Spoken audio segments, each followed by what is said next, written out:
This is a video I've wanted to make for a long time. Marvel or DC? Which is better?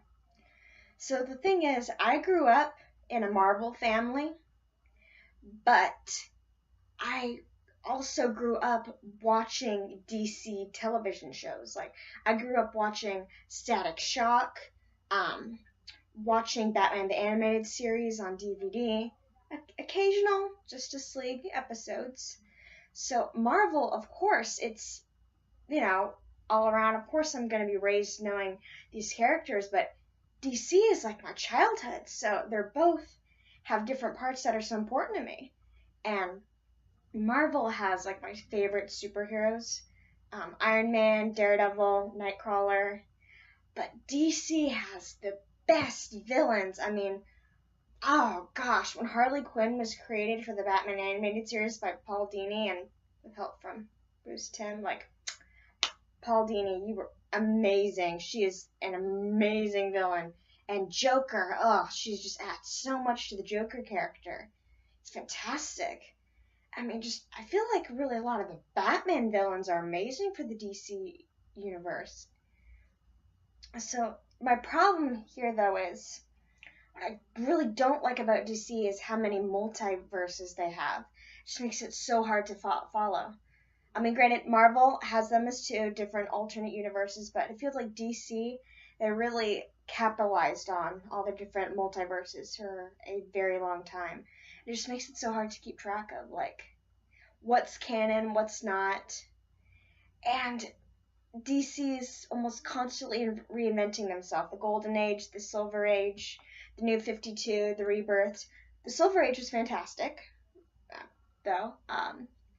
Seems like the Rebirth is trying to incorporate a lot of the Silver Age to it, which is great.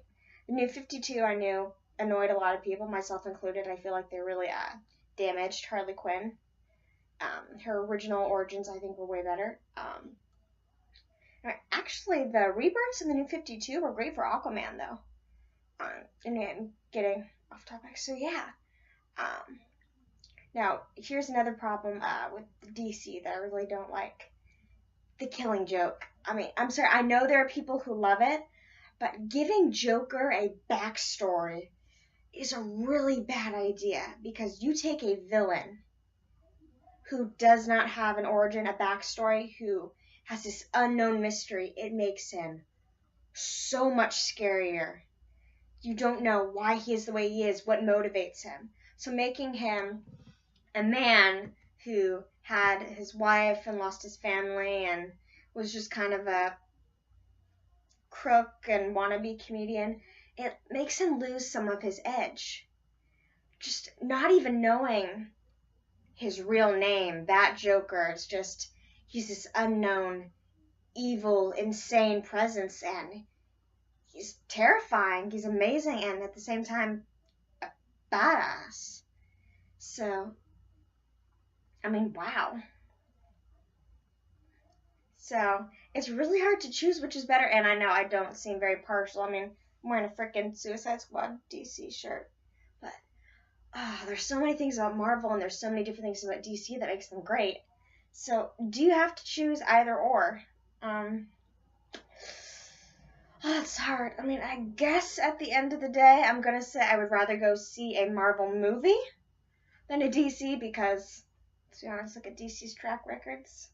I feel like Marvel, a lot of their comics can just be interpreted and translated well into films. They don't have to change a lot or dumb anything down. It just kind of has that spark and that liveliness that really bodes well on the big screen.